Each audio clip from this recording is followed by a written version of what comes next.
40 school districts in the entire state of Florida to receive the same emailed threat. Coming up, the FBI's role in this investigation. An investigation into a now former employee here at Winter Springs High School reveals he was having inappropriate conversations with a student. We're looking into what happened and where else he worked in Seminole County.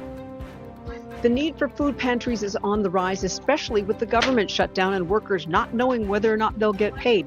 Details ahead. Streaming on clickorlando.com and broadcasting live, you're watching News 6 at 4 p.m. An email bomb threat sent to more than 40 Florida school districts is now the subject of an FBI investigation. Several Central Florida counties were included in the threat, including Marion, Sumter, Seminole, and Brevard counties. Investigators say the message is a hoax. News 6's Mike Valenti is in Brevard County with how leaders there are responding.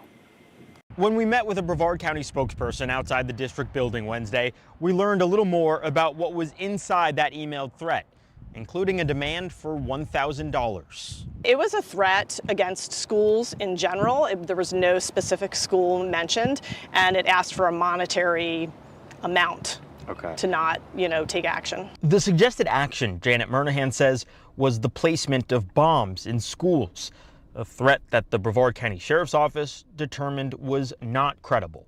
We sent an email to all parents within hours of receiving it, an email to all parents. There's full transparency that we've received this hoax of a threat, so that parents, can make their own decisions. The other districts included in this mass email: Sumter, Marion, and Seminole. A spokesperson for Seminole says the email demanded payment in Bitcoin.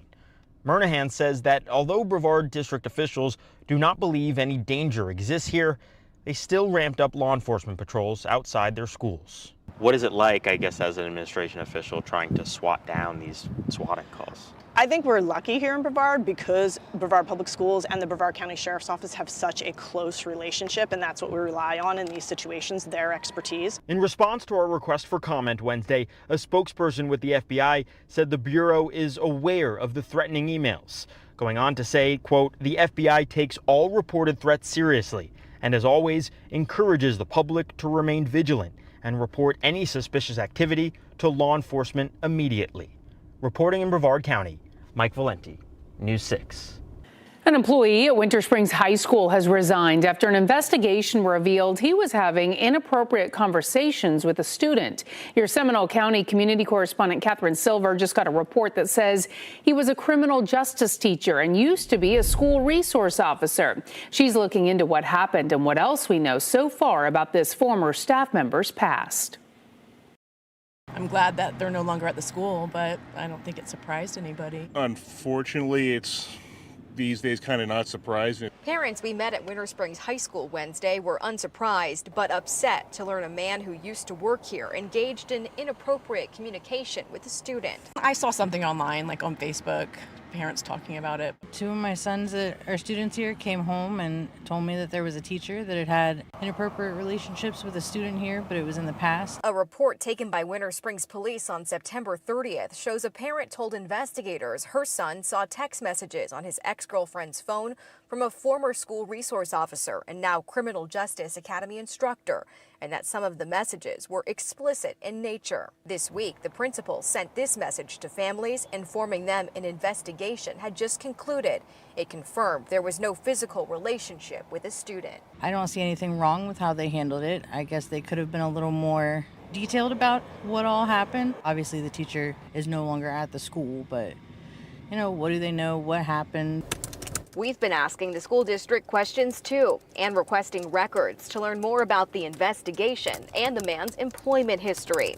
In an email, a spokesperson for the district said that they notified both CPS and law enforcement, but it's their understanding because of the student's age and there wasn't any physical contact, this isn't a criminal matter. We've also confirmed the former employee worked at Winter Springs High School for the last year. Before that, he worked at Journeys Academy, where he started with the district in 2022. And Sanford police tell us that he was a school resource officer at Seminole High School in 2021. He resigned from the department that same year.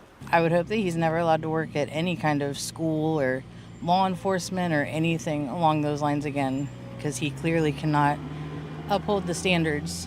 We've also asked the school district about accountability and if there's any possibility this now former employee could be hired at any other schools in the future. We'll keep following this story and let you know what else we find out. In Seminole County, I'm Catherine Silver, News 6. Catherine, thank you. Now, this is the second time parents say the Seminole County School District did not tell them about concerns surrounding a school employee.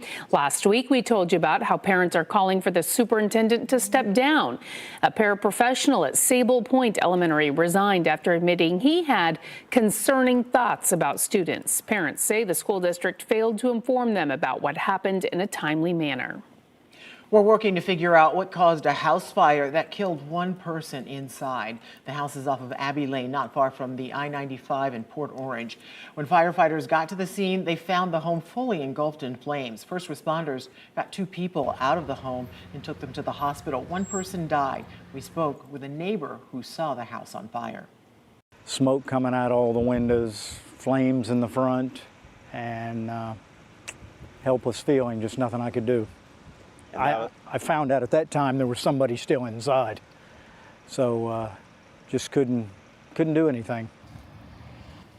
The state fire marshal's office is investigating to determine the cause of the fire. There is now a restraining order against Central Florida Congressman Corey Mills. The order comes from his ex-girlfriend who accused him of harassment and cyber stalking. Today, her lawyer spoke about it. What I read and what I experienced firsthand with his conduct in our justice system was reprehensible. If his lips are moving, he's lying. It's just that simple. And the amount of intimidation, harassment, coercion that he implored upon Miss Langston to do nothing other than strike fear and try to control her, it's disgusting. To this day is The Republican lawmaker is accused of sending threatening text messages when his relationship with Lindsay Langston ended last year. Now, she is the reigning Miss United States and a GOP committee member. She claims Mills continued to contact her even after she told him to stop. He also threatened to release nude photos of her. Now, under the restraining order, Mills is prohibited from committing any violence. He also cannot have any contact with Langston, and he's not allowed to make any references to her on social media. Mills denies the allegations. Now to a car theft in Brevard County that could have potentially ended much worse. Deputies say the suspect jumped behind the wheel of the car that had a baby in the back seat. And what the suspect did next was pretty shocking. This happened last night at a Sunoco gas station on Highway 1, that's in Cocoa. The sheriff's office says William Mullis got into the victim's car while she was inside the store. But they say just before he pulled out of the parking lot, Mullis suddenly backed the car up into a parking space, got out, and walked away. According to the arrest report, when deputies found him, he told them he did not realize there was a child in the car, or else he would not have taken it. Mullis is facing charges including grand theft and kidnapping. He is being held in the Brevard County Jail. It is day 15 of the federal government shutdown. Democrats are demanding concessions on health care, including extending Affordable Care Act subsidies and reversing cuts to Medicaid. Thousands of workers have only received partial paychecks, and soon there will be no checks at all. The Trump administration says service members will be compensated today after the Pentagon rearranged funds, but it's unclear how long those funds will last.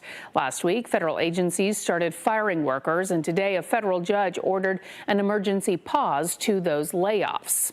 Now, here in Central Florida, many people are now relying on food banks as a lifeline. Your Osceola County community correspondent Laverne McGee discovered the influx of government workers losing out on pay is taxing an already taxed system at the worst possible time. I don't have no milk in my house and cereal. I'm like, it's touching me. It's touching me right now. I'm so sorry. Service technician Laudelino Morales has been out of work for weeks. As he looks for a job, the food bank at the Church and Community Assistance Program is a lifeline. It's really tough right now in these days, especially, like I said, the holidays around the corner. You know, you don't know if you're going to have Thanksgiving or not. As the food bank works to keep Morales and his family fed, it's preparing for even more hungry mouths to feed. Government workers will miss their first paycheck this week. I'm talking about police officers. I'm talking about government people, teachers. Olga Gonzalez is the former mayor of Kissimmee. She founded this nonprofit back in 1999. This shutdown, I don't think it was called for, because they know people are hurting because of this shutdown. Across the state, there are nearly 95,000 federal workers who've been furloughed or are working without pay. As bills pile up, Olga hopes the food bank can help bridge the gap. And it's not a handout, it's a hand up. So I let people know, don't feel bad because you're coming to get a box of food. You need to survive, and we're here to help you survive. It really hurts. It really hits down. But, you know, we got to thank you, Jesus, and keep forward. Your Osceola County community correspondent, Laverne McGee, News 6. A local county now officially has a new way to get around. It is cheaper than your typical rideshare service, and you do not have to wait at a bus stop. How it works coming up. Plus, a couple says movers threatened to hold their belongings if they did not pay extra. So we had to get $36.22 and 56 cents in cash. Yes, ma'am. In 30 minutes. I'm News 6 investigator Erica Berguglio. I found out more than 100 complaints have been filed against this company. What you can do if this happens to you, and what to look out for when looking for a mover. Coming up. News 6 Insider is sponsored by Orange County Library System.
A Central Florida couple says movers threatened to hold their belongings if they didn't pay extra. I'm News 6 investigator Erica Berguglio, and for weeks I've been digging into this moving company, discovering a long list of complaints and even a ban from the state. I was in tears. A 35-mile move for Gail and Clarence Hairston cost them $3,600 more than they were quoted. I said, that's holding our furniture hostage. He says, you can call it what you want. Yeah. You can't get it. We won't move. We won't bring you your furniture until this is paid. The couple hired Today's Move movers to help them move from Ocala to Leesburg. The initial quote they received, $1,100. The Hairstons paid more than $900 in deposits, but then on moving day, they were told to pay thousands more or their stuff would be locked up in storage. So we had to get $36.22 and 56 cents in cash. Yes, ma'am. In 30 minutes. That was a gut punch. Their daughter sent them the money, but once their items were unloaded at their new home, the Hairstons found their furniture scratched, a table leg broken, and their dishes shattered. Today's Move Movers is part of Thompson Nation Holdings, LLC. Its address is listed as this office building along Silver Star Road in Orlando. When I went inside to speak with someone, the office was vacant. And according to this administrative complaint, it appears a state investigator found the same scene when he tried to hand-deliver documents in July. Hi, is this Thompson Nation Holdings, LLC? When I called the number listed for Thompson Nation Holdings, a man told me the company was shut down. So who am I speaking with on this number? He refused to say who he was, then hung up. The Florida Department of Agriculture and Consumer Services has received nearly 200 complaints about Thompson Nation Holdings, as well as its 24 moving companies. This notice from the state says the business violated a slew of Florida statutes, including withholding goods even though the customer already paid. If someone is in that situation, what do you recommend they do? If you are in the state of Florida, you can contact the police. There are laws that protect you as a consumer. Holly Sammons is the CEO of the Better Business Bureau. If you are planning to move, Sammons recommends you get multiple quotes, verify the company's licensing information, and be on the lookout for red flags. If you were asked or expected to estimate the move yourself, how they expect you to pay? Are they asking you to pay a large deposit up front?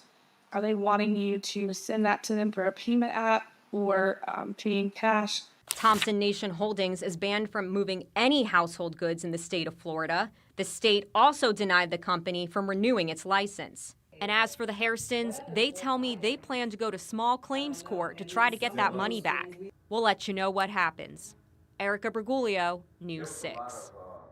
Moving is already a nightmare. I was Then just you going add to say, that. even if you move next door, it's still a move. You got to take all your Yes. stuff. That's awful. No So question. we'll keep an eye on that story. All right, meteorologist Jonathan Kegas joins us now. And Jonathan, I was one of the fortunate ones. I got a little bit of rain. little sprinkle? Yeah, I felt like I got a lot of rain at my house. Really? Yes. Today? Yes. You got a lot of rain? Felt Let like me see it. that rain gauge. Let me see that. You act like I own one of those. I want to Yes. see it. No, there were some downpours. That was to be expected again along into the southeast of I-4 as we shifted our wind direction again. We're back to 81 in Sanford right now, 80 degrees in Oviedo. They kind of followed pretty much I-4 and into the south and east. 82 degrees in Titusville. You can track any downpours that are out there. Again, we still have a few hanging out in Osceola County right now that are going to continue to push and fizzle out. We're at 79 in Kissimmee at this time. Cold front again for the last few days. That's way out there now. Look at the clear skies, though, hanging back towards the parts of the southeast corner of the United States and across most of Florida. As also expected, we had the extra cloud cover in our sky today because we shifted that wind direction back off the Atlantic, giving us a little bit of that extra Atlantic moisture. 63 degrees in Mount Dora when you wake up tomorrow morning. We're keeping the theme going of the nice kind of crisp mornings when you wake up and then the very nice and warm afternoons. For that, here's a look at the afternoon. Your forecast is sponsored by Renewal by Andersen. Temperatures tomorrow back in the low to mid 80s. Rain chances back to 0%. The only opportunity for maybe something to sneak on shore is just right along the coast. I don't think they push in as far inland as what we saw today. There we go again with that easterly breeze pushing the Atlantic in again. High tide occurring, and again, still no beach. We're having some big issues still along the coast. Gradual improvement, but it is going to be a slow gradual improvement to get things kind of back to normal. We're back to the upper 70s right now. In Daytona Beach, the breeze out of the north at about 15 to 20 miles an hour. Still had that coastal flood advisory in play, continues to be extended because we continue to have issues. This just for the Flagler coastline. Again, this is for minor flood potential. Certainly nothing like what we saw over the weekend, but still hanging out for Flagler County through at least tomorrow afternoon. The potential is there for a few areas of minor flooding from the higher than normal tide cycle. A couple of downpours try to sneak on shore again through the evening. That's really about it. Then we clear things out overnight. I think that trend continues tomorrow. Certainly a few passing clouds into your afternoon. That's 1 to 2 o'clock. Again, a couple of clouds out there right along the coast. You see a few areas or blotches of green. That's a stray sprinkle getting back into play as we get into tomorrow. Now, going into the weekend, a slightly better shot for more widespread rain. I mean, emphasis on the slight here. High pressure breaks down and moves back out to the sea. This is our next cold front. Out ahead of it on Sunday, we are going to warm things up a little bit. It'll turn a little bit more humid. This is going to be Sunday afternoon again. You see all the rain coming in closer towards the cold front itself. A lot of that fizzles out.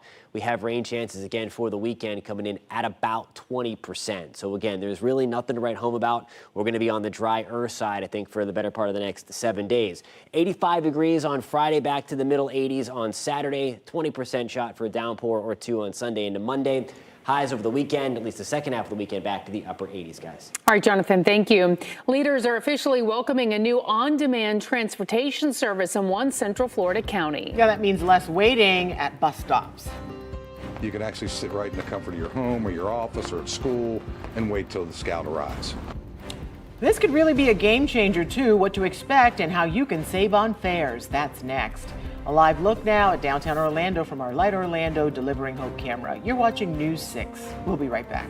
This portion of the news is sponsored by Light Orlando, delivering hope together.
A new way to get around is officially on the roads in Seminole County. Yeah, we've been telling you about this on-demand transit service. The county's new system called Scout works like a rideshare service. Riders can book trips through the Ride Freebie app or by calling. Instead of fixed routes, drivers pick up passengers at nearby locations within designated zones. Those include Sanford, Lake Mary, Altamont Springs, and Oviedo. Today, leaders marked the grand opening. This is a new way of transportation. You won't be standing out in the rain, which we have today, at a bus stop, or standing in the blazing heat at a bus stop. You'll see the modern vehicles, which some of them are electric operated and hybrid operated, which is another good thing for our environment. So here in Seminole County, we're going to see the value as this continues to unfold in the modern transportation model. You'll no longer be standing waiting for buses, crowded into buses. You'll now be able to get a ride within 30 minutes of making the call or coming on the app. You also, by using the app, get a discount. So fares start at $4 for a one-zone ride, $7 for two zones, and up to $14 for three or more. There are discounts for seniors, students, and short trips to Sunrail stations.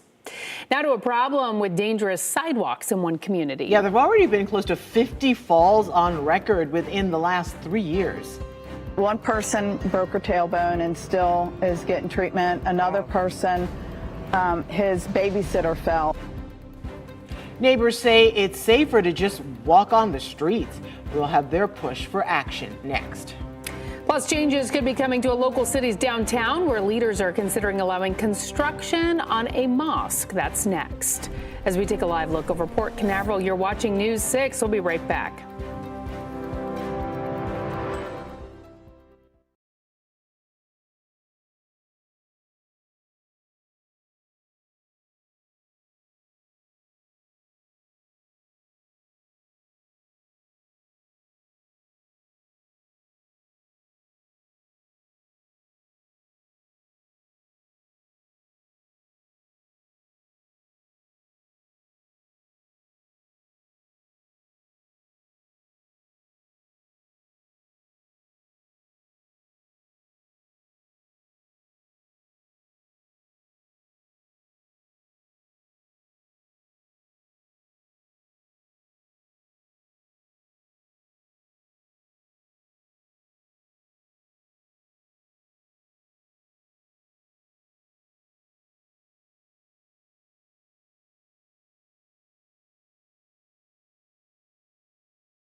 Welcome back. We are following several top stories right now. More than 40 school districts across the state received bomb threats last night. 4 of those districts, Sumter, Brevard, Seminole, and Marion, are here in Central Florida. The threats were sent through email demanding $1,000. The FBI is now investigating. The state fire marshal is investigating a deadly house fire in Port Orange. The house is off Abbey Lane, not far from I-95. 2 people were taken from the home. 1 died at the hospital. The state fire marshal is investigating the cause. As government workers miss their first paychecks this week, a potential influx to food banks could tax an already exhausted system. Police officers, TSA workers, and more could be looking for extra help. 95,000 workers across the state are already furloughed or working without pay. Well, who is going to foot the bill for these slippery sidewalks you see right here? We first told you last month about dozens of people who say they have fallen, been injured because the sidewalk keeps flooding.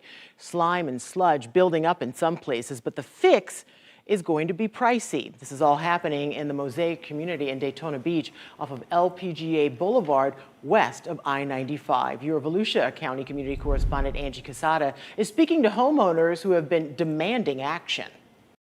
Yeah, people living here tell me that the streets are actually safer than these sidewalks. Matter of fact, there's been close to 50 reports of falls in the last 3 years. But I want you to take a look at this. It's almost standing water as well as a form of slime that just goes all throughout the sidewalks throughout this community. And this is the safety concern for residents here. The city admits that the problem is costly to fix, but tonight's meeting could determine how much of that burden falls on taxpayers.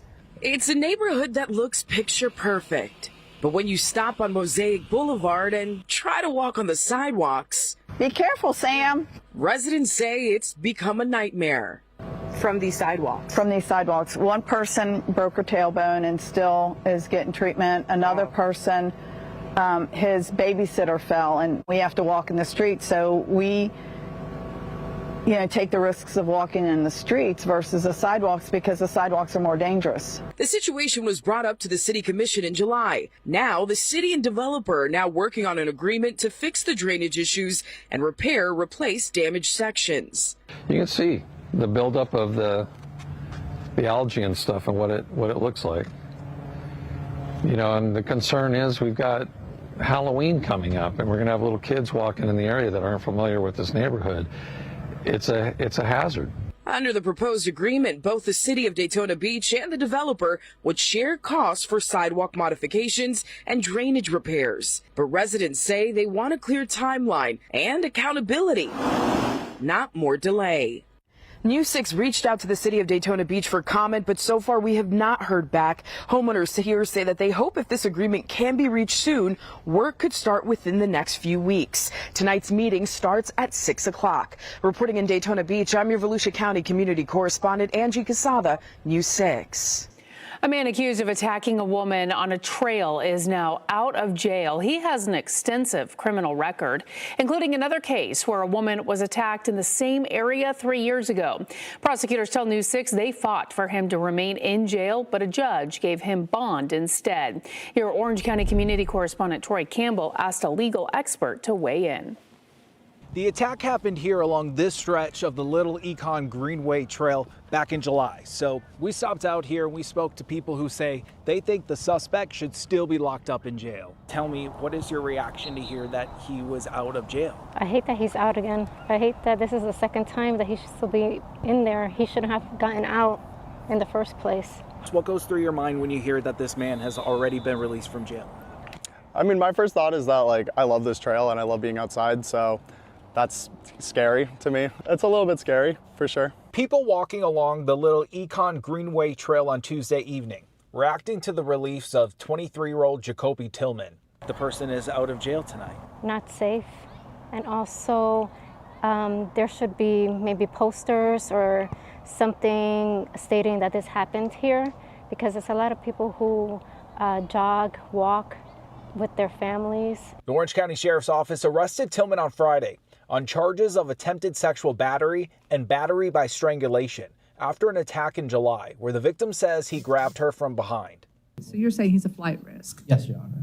In court on Saturday, the state argued to keep Tillman behind bars, but the judge issued the bond at $9,500. I'm going to respectfully deny the state's request. Him getting a bond on 3 serious felonies of only $9,500 with no conditions of pretrial release, such as GPS monitoring, I'm a little surprised by that. Attorney James Phillips says it's important to remember people are innocent until proven guilty. It's a concept that everyone hears, innocent until proven guilty. But if we look down at it from a deep level, most people really have a hard time with that. You know, there is this presumption where there's smoke, there's fire, and if someone's arrested, well, obviously they did something wrong. The bond amount, again, it catches me off guard. For the judge to say, sir, your background is atrocious, and to still see this bond amount, is that surprising? Yes, it definitely is. We also reached out to State Attorney General James Uthmeier for a reaction on Tillman's release. And of course, we will keep you updated once we hear back. I'm your Orange County community correspondent, Troy Campbell, News 6. The man accused of being at the center of an hours-long hostage standoff at a motel will stay in jail. It happened Monday at the Heritage Park Inn on East Earlo Bronson Memorial Highway. That's in Kissimmee near Gateway High School. Deputies say 49-year-old Mark Vasquez held his brother against his will, tied him to a chair, beat him, and cut him with a knife. After his brother escaped, deputies say Vasquez took a 74-year-old woman hostage and barricaded himself inside a room for more than 5 hours. Deputies say he surrendered and the woman was safe. Vasquez is now facing several charges. He was set to face a judge yesterday, but his public defender said he refused to appear in court. The judge reset the hearing for today and gave him no bond. Controversy in the county, with Orange County expanding from 6 to 8 commissioners. New lines have been drawn, but not without some neighborhoods crying foul. So this is the new map that leaders approved late last night. It puts Winter Park in a mostly rural district that stretches all the way to the Brevard County line. Some people in Winter Park wanted the alternative option that you see now on your screen. That would have kept the city grouped with other areas like Maitland and Pine Hills. Some people argued that option would have taken the voice away from those other communities. Under Map 1A, some of the residents risk having their voices diluted by affluent and established municipal power, while under 7B, it offers more unified representation. It gives residents stronger voices. Ultimately, it was 7B that got the final approval with a final vote of 5-2. Voters will choose new commissioners during an election next November. The landmark Voting Rights Act could soon be dealt a major blow. The Supreme Court is hearing a case that would significantly limit how much race is taken into consideration when drawing congressional maps. CBS's Jan Crawford has the details from Washington. What could happen? What would the results on the ground be? I think the results would be pretty catastrophic. Janai Nelson, president of the NAACP Legal Defense Fund, argued Wednesday that Section 2 of the Voting Rights Act is crucial to maintaining black representation in Congress. We only have the diversity that we see across the South, for example, because of litigation that forced the creation of opportunity districts under the Voting Rights Act. But lawyers for the state of Louisiana and the Trump administration strongly disagreed, saying black candidates are winning in Louisiana and elsewhere in non-majority black districts, and it was time to stop grouping voters based on the color of their skin. Like with this Louisiana map, which critics say is unconstitutional because it relied too heavily on race to create black congressional districts. You have to create a district for black Democrats that you would never create for white Democrats in a Republican state. It's essentially being used as a reverse partisan gerrymander on purely racial grounds. CBS News legal contributor Jessica Levinson says the court's conservative majority may find a middle ground, but one that could still reach far beyond Louisiana and significantly change Congress. Political scientists that I've looked at, who I've looked at their studies, say this would be a big boon for Republicans and could potentially lock in a Republican majority in the House of Representatives for years, maybe decades. The Supreme Court isn't expected to deliver a decision until next spring. Jan Crawford, CBS News, Washington. Some changes could be coming to downtown Apopka. Last night, city leaders voted to move forward with the construction of a new mosque. We told you about the meeting to discuss it yesterday at 4 o'clock. The city's planning commission unanimously granted a special exception use permit to the Muslim Community Center of Apopka. They want to build the new mosque on Oakland Avenue. The center already has a smaller worship center on that plot of land. Some in the area commented on social media disagreeing with the new mosque. One woman who lives next door says she is fine with what will be built nearby. He and I have actually discussed what he was going to do with the property line to keep everyone comfortable. He's a very respectful and kind neighbor. The new mosque will be about 6,400 square feet. Well, we have some great food options in Central Florida. Yeah, we sure do. We're showing you where you can get authentic Indian street food from an award-winning chef. That's next on the I-4 Food Tour. Just a couple of downpours out there right now. We have another cold front on the horizon that'll reinforce some drier air by the second half of your weekend. We'll pinpoint the timeline of that in a few minutes. You're watching News 6, a live look now over downtown Orlando from our Light Orlando Delivering Hope camera. And before we head to break, we want to remind you to check out our primetime schedule on News 6 Plus. We have a new take on the day's news on News 6 tonight. That's at 9. Go in depth as we track the tropics and answer your weather questions at 9:30. Then watch the late news an hour earlier. It's all tonight on News 6 Plus. Download our streaming app for free. Search WKMG in your smart TV's app store. It's also available on Roku, Apple TV, and Fire TV.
I could crush like 8 of these.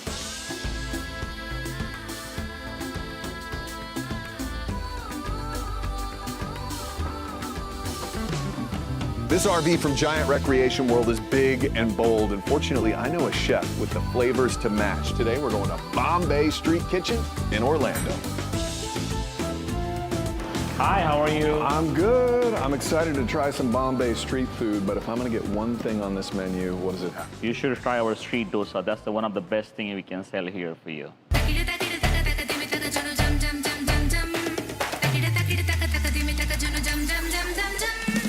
So we're eating dosa today. Yes, correct. It's like thin rice scrape, fermented. We cook it on the grill and we put all the stuffing, like different kind of vegetable, and it comes with like some sauce. It's called sambar. It's like vegetable soup and some coconut chutney. Sounds like a lot to this dish.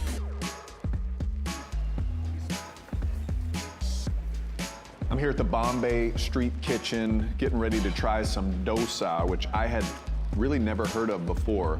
I guess the best comparison is like an Indian quesadilla. You take the dosa, you dip it in some vegetable soup.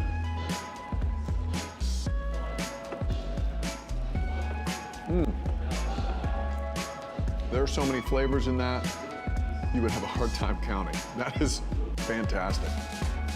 It's spicy. Woo.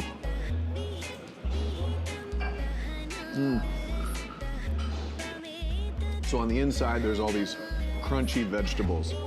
And I'm on about the 7th bite, and my eyes are starting to water in an amazing way.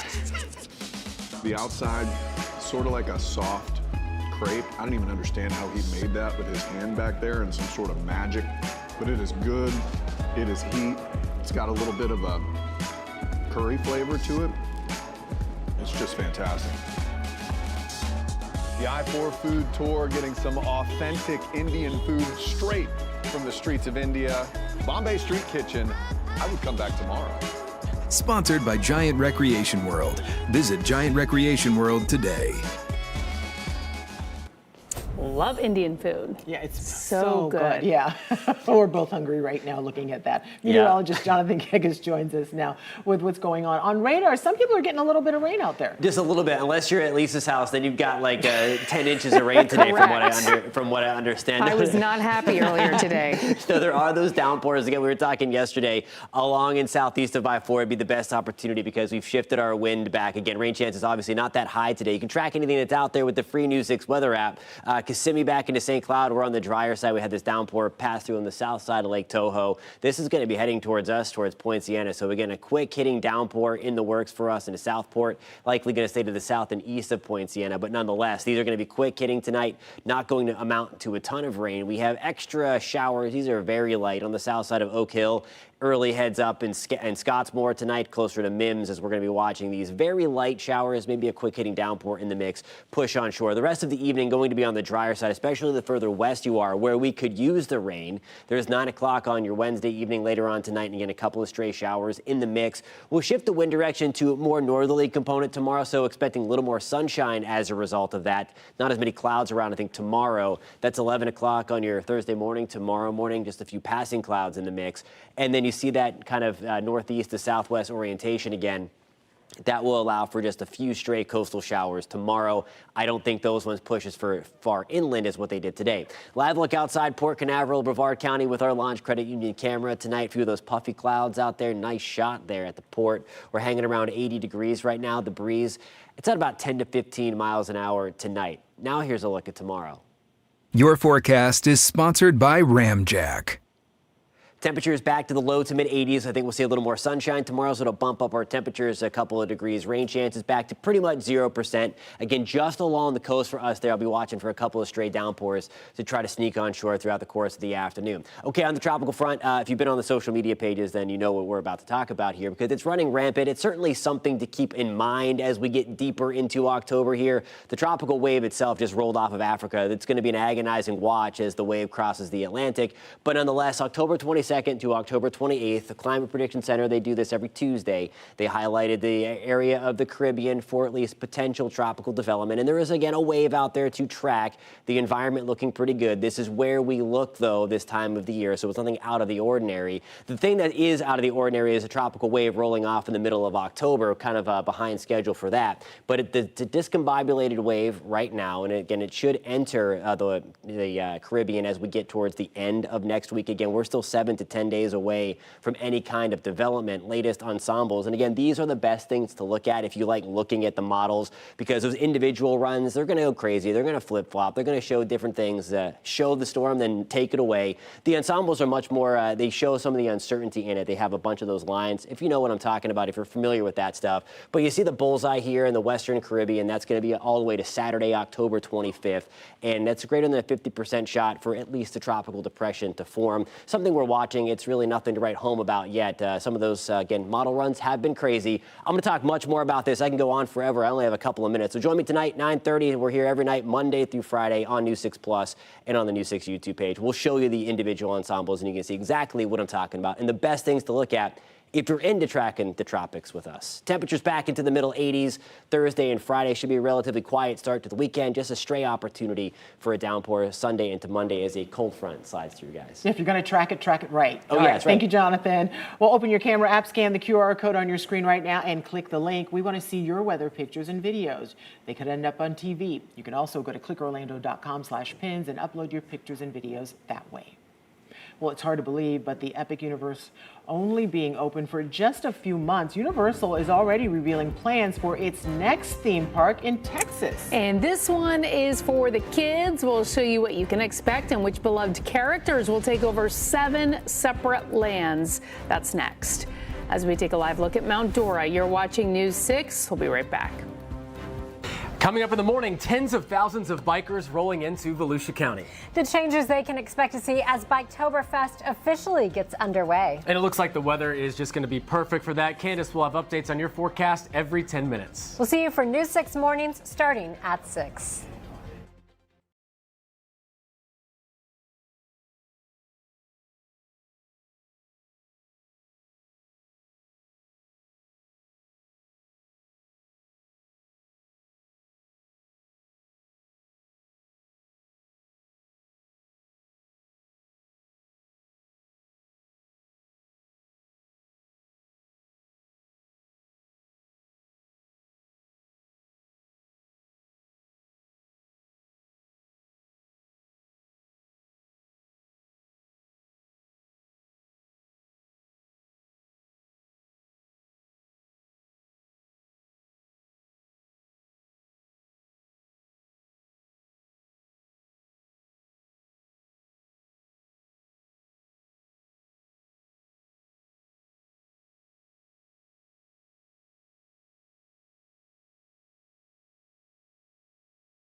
It's been a little more than 4 months since Epic Universe has been open, and now Universal is revealing its plans for Texas. Yeah, it will be a park of Universal first in Frisco starting next year. The company's first park in Texas and its first resort designed specifically for families with young kids. Today, Universal Destinations and Experiences announced the 7 unique lands that will make up what they're calling Universal Kids Resort. You can expect rides, character encounters, interactive play areas, and sensory gardens for moments of calm. The 7 different lands feature Shrek, SpongeBob SquarePants, Jurassic World, Trolls, Minions, Puss in Boots, and Gabby's Dollhouse. Well, there's a lot to unpack with all of this, so we've posted the details on what you can expect to see in each land in this story at clickorlando.com. Universal is also planning on building its first European theme park on a site near London. Remember, you can get the latest theme park news sent right to your email. Digital journalist Haley Coombs compiles the biggest stories on our attractions into one newsletter for you. You can sign up for the In the Loop Theme Park Scoops newsletter at clickorlando.com/newsletters. News 6 at 5 is next. Anchor Matt Austin is in the newsroom with what's ahead. Well, high costs are hitting so many people hard, but it's even worse for some people whose paychecks are being impacted by the federal government shutdown right now. So next at 5, how that's impacting services designed to help everyone in need. Plus, we're checking in with some very tiny little creatures. They washed up on Central Florida shores recently when they could be returning home. And your forecast is only minutes away. Don't forget, you can stream all of our newscasts and live cameras like this beautiful shot of Daytona Beach for free anytime on News 6 Plus. Our meteorologist, Jonathan Kegas, is going to tell us how long this nice weather is going to last.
Matt, mic check.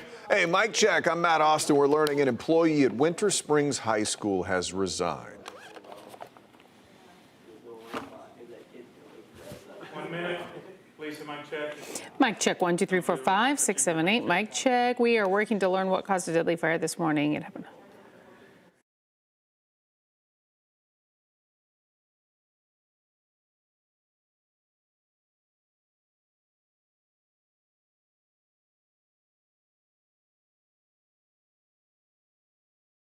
Because with my luck, the first package will not be there. And so that's all right. It's fine. No, I'm right here. That's okay. I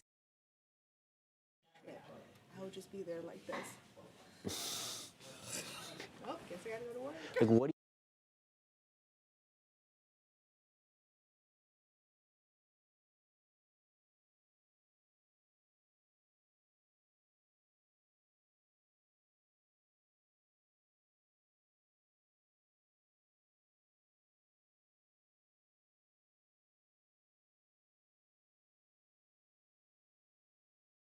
Now at 5, a teacher who used to be a school resource officer at a local school resigns. I would hope that he's never allowed to work at any kind of school or law enforcement or anything along those lines again. What an investigation uncovered, plus the ongoing government shutdown, putting a strain on the resources meant to help those in need. It's really tough right now in these days, especially, like I said, the holidays around the corner. And we're checking in on some critters saved from storms earlier this month. Find out when they could be heading home. You're watching News 6 at 5. We are learning an employee at Winter Springs High School has resigned after an investigation into inappropriate conversations with a student. Your Seminole County community correspondent Catherine Silver just got a report this afternoon saying he was a criminal justice teacher and used to be a school resource officer. She's looking into what happened and what else we know so far about this former staff member's past. I'm glad that they're no longer at the school, but I don't think it surprised anybody. Unfortunately, it's these days kind of not surprising. Parents we met at Winter Springs High School Wednesday were unsurprised but upset to learn a man who used to work here engaged in inappropriate communication with a student. I saw something online, like on Facebook, parents talking about it. Two of my sons that are students here came home and told me that there was a teacher that had had inappropriate relationships with a student here, but it was in the past. A report taken by Winter Springs Police on September 30th shows a parent told investigators her son saw text messages on his ex-girlfriend's phone from a former school resource officer and now criminal justice academy instructor, and that some of the messages were explicit in nature. This week, the principal sent this message to families, informing them an investigation had just concluded.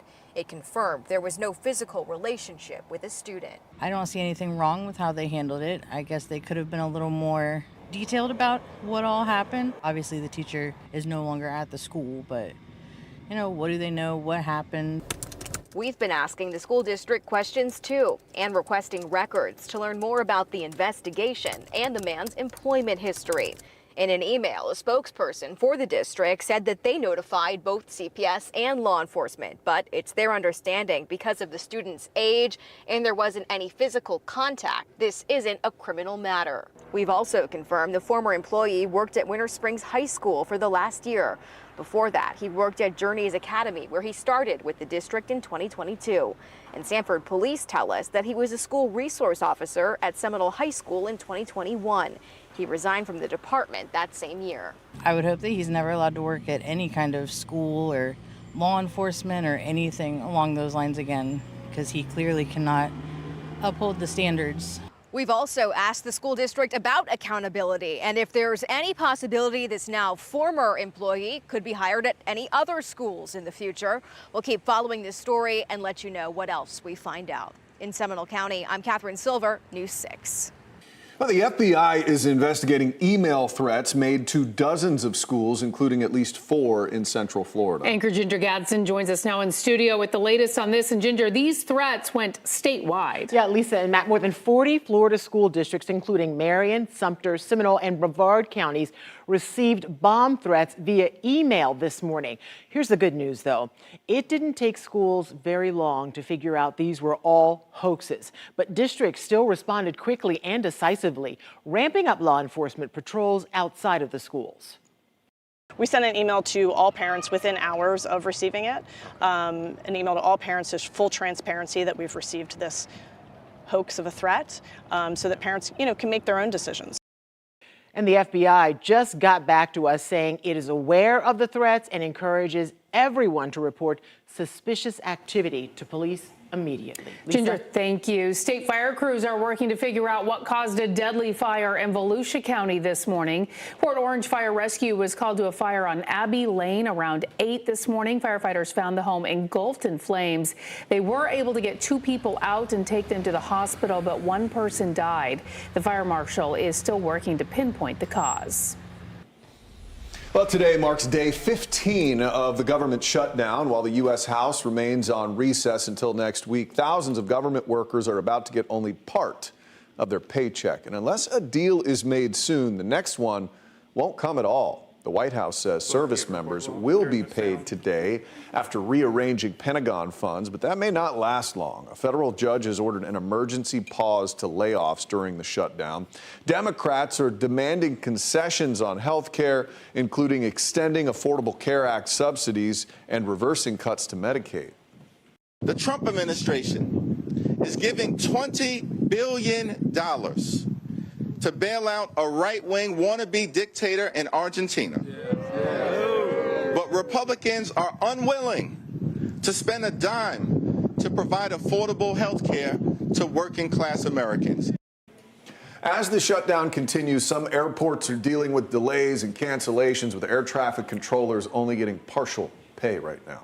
The government shutdown also impacting those on a fixed income. Cost of living adjustments were set to be made today for Social Security, but that also has to wait until a new spending deal is in place. And while that increase will eventually happen, it does little for people who need help putting food on the table right now.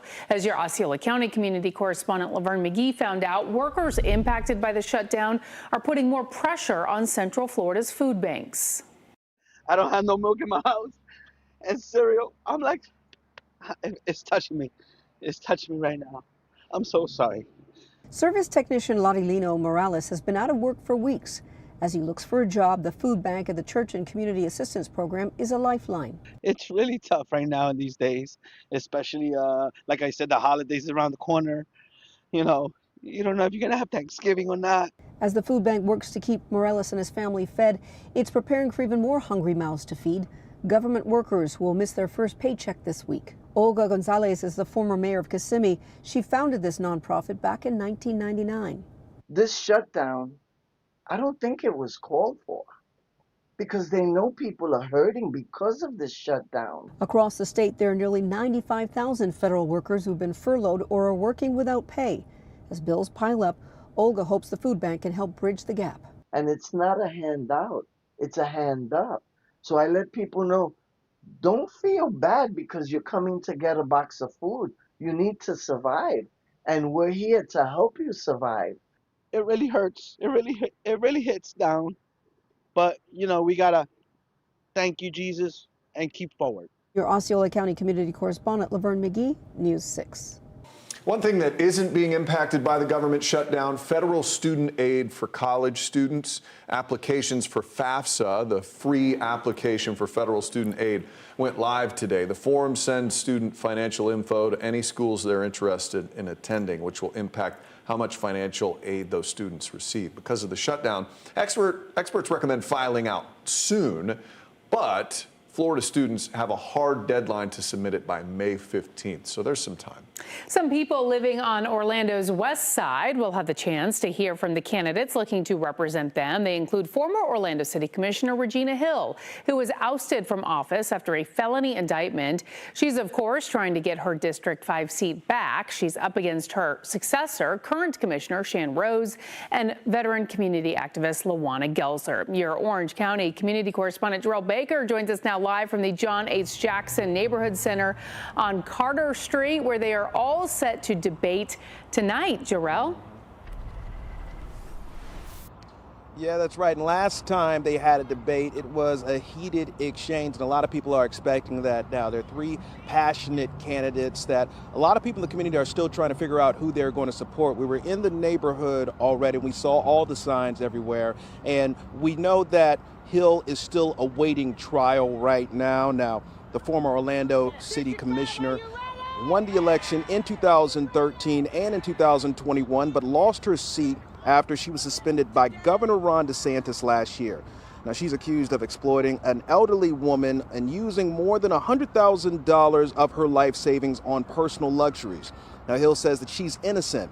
The current commissioner, Shan Rose, a former city employee who replaced Hill in a special election, says that she's delivered on many projects since taking office. That's including affordable housing, road upgrades, and programs for seniors, kids, and the homeless. Now, also in the race is longtime community activist Lawana Gelzer, who placed fourth behind Rose in the special election. Now, she's currently using machines funded by a federal EPA grant to test the air quality in Paramore. She's worked on hurricane planning and environmental initiatives and more. Election day is set for November 4th, and while we're speaking, there are several people that are filling up the parking lot. This is definitely something that the community cares about and wants to actually see their candidates talk about. Now, speaking of the candidates, Shan Rose just confirmed that she will not be here. This is the second debate that she will be missing. Here in Paramore, Jarrell Baker, News 6. Jarrell, thank you. Well, rising tides on Florida's coast were a big problem for homeowners as well as wildlife. Next at 5, how some animals got caught up in the rough surf are doing and when they could be headed home. Jonathan. A couple of stray sprinkles out there along and southeast of I-4, literally just a couple hanging around Point Siena, and then also parts of northern Brevard County. Most of us are dry tonight. Nice, quiet couple of days. Remain with us. We're going to have that latest forecast for you at about 5:17.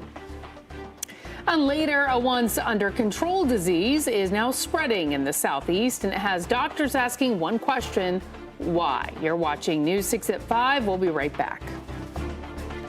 Today's Port Canaveral Cam is sponsored by Launch Credit Union.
Taking a live look at Daytona Beach, a little cloudy along the coast tonight. Last week, we showed you how volunteers were out on the beach rescuing baby sea turtles that had washed ashore by those big offshore storms. It was a great story, and News 6's Paul Giorgio decided to check in on them again. Controlled chaos is probably the way I would call it. There's a full house at the Brevard Zoo's Sea Turtle Healing Center. ICP. Come here, P. Shannon Gann has her hands full. Little P. What does that mean? He's marked as a P. The Sea Turtle Program's manager has been doing this for 25 years. So we're just picking them up and putting them in the bins. You might say she has a soft spot. They are very adorable. For hard shells. So we're going to go ahead and get some more of these out. The center has 19 tanks to handle turtles of all sizes and needs. And it's a frenzy in here because there's lots of little hatchlings. And right now, they need them. The rehabilitation center has taken in about 650 baby turtles in the last few weeks. I see some floaty toys in here for them. They're having a good time. Right, so what we're trying to do with the enrichment items is what we call them, is these are car wash mitters that are actually donated to us. They're scraps, and we are able to mimic what the sargassum would do because it's like a raft. So any of them that want to just lay on them can, the others that want to dive down and use it for safety can do that as well. But it's not all fun and games. Last call. Anybody want to come inside? I think you should come inside. These guys are off to the hospital for treatment. Baby turtle time. Here they'll get weighed, 28.7 grams. examined, How you doing, bud? and treated for their injuries, all under the warmth of a heat lamp. Most just came in tired and hungry. Gaining weight, we love it. Some, like Stella here, have significant injuries that need to heal. Somebody tried to bite is my thought. The way that the marks look. So we're gonna put a little bit of raw, unfiltered honey on those injuries, and that helps this turtle hopefully to heal. We use it because it's antimicrobial, antifungal. What's next for these guys? Lunch. And then they're gonna go out by boat, hopefully in the next week. In Brevard County, Paul Giorgio, News 6. She has the best job on the planet, I Very think. cool. Yeah. And I love how they use honey and car They're wash using scrubbers, nature whatever to they get can them do. back into nature. Good So stuff. cool. Many of the turtles will be going back out to sea any day now. Baby sea turtles are released in South Florida because the Gulf Stream brings the seaweed closer to shore. That's where it's easier to find that stuff, get them in there. And hopefully they will have smooth swimming in the coming days. Meteorologist Jonathan Kagas joining us now. Things are hopefully quieting down for us along the coast. They're trying to, but the tide is still really, really high. So that's going to cause some issues as well. It's still a little rough out there, and we're going to keep that kind of rough thing going for the next couple of days. We still actually have a coastal flood advisory in play for the coast of Flagler County as well. So still watching gradual improvements, but still not as calm as we would like out there. A couple of stray sprinkles for us in Mims and into Scottsmore tonight. We were watching a couple of those downpours hanging around Point Siena, at least on the south side of town. Those have since moved back out of the area. Otherwise, we are nice and dry across Central Florida as expected, and we will continue to watch just those few extra clouds we had out there today kind of tone back down and fizzle out as we lose the sunshine during sunset tonight. There's 7, 8 o'clock this evening. Again, a stray downpour with that breeze off of the Atlantic, still a possibility. I think tomorrow that will still be the case to a lesser degree. I think it'll cling to the coast a little bit more. There's 11 o'clock on your Thursday, and you see a few of those clouds bubbling back up again with the heating of the day. That's really all she wrote. And again, by tomorrow evening, still with that onshore flow again, still run the risk of a quick hitting shower or downpour, mainly, again, right along the coast. Temperatures tomorrow when you wake up, hanging around 60 in Denellen. We're going to keep this kind of copy and paste going forward when we're talking about the morning start and the morning temperatures. We're back to the mid-60s in Orlando tomorrow, 71 in Melbourne. Of course, we are still influenced by the much warmer Atlantic right along the coast to keep our temperatures kind of a little more elevated right along the Space Coast.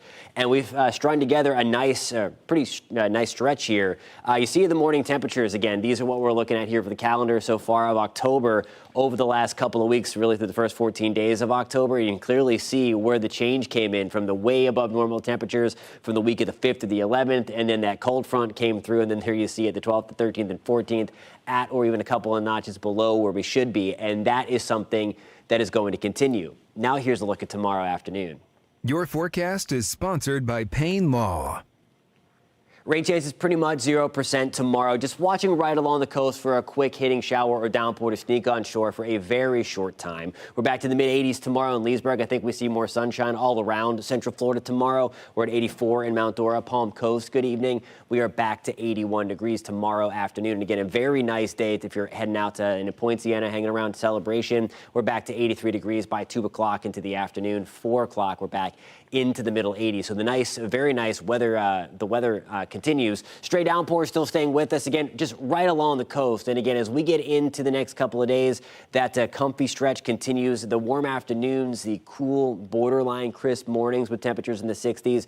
And they're still watching that cold front potential into the weekend. It's going to be a weak one. I don't think it has the bite of the last, and it really shouldn't generate too many showers out there. High pressure breaks down for us. That's what's keeping us so sunny. It also helps to pump in some extra warmth. That clockwise flow around high pressure brings our wind back out of the south. The front comes through. You see all the rain towards the Gulf, and then it kind of fizzles out. So for the most part, there could be a couple of stray showers Sunday into Monday, but by and large, we should be on the drier side even as this front comes in. Tropical front, we still have Lorenzo out there. It's right there. there's our wave that we're tracking that's getting a lot of the play on social media. Nonetheless, over the next 7 days, no new development is expected. If anything were to get into the Caribbean, that's going to be beyond that 7 days, so likely won't see any kind of potential highlight from the Hurricane Center for the next 1 to 2, maybe even 3 days. Something we have our eye on, that low riding wave off of Africa. 85 degrees on Friday, back to the mid-80s on Saturday. There's that slight rain chance from that front on Sunday into Monday. Otherwise, looking very nice, guys. It looks so good. All right, open your camera app, scan that QR code on your screen right now, click the link, and you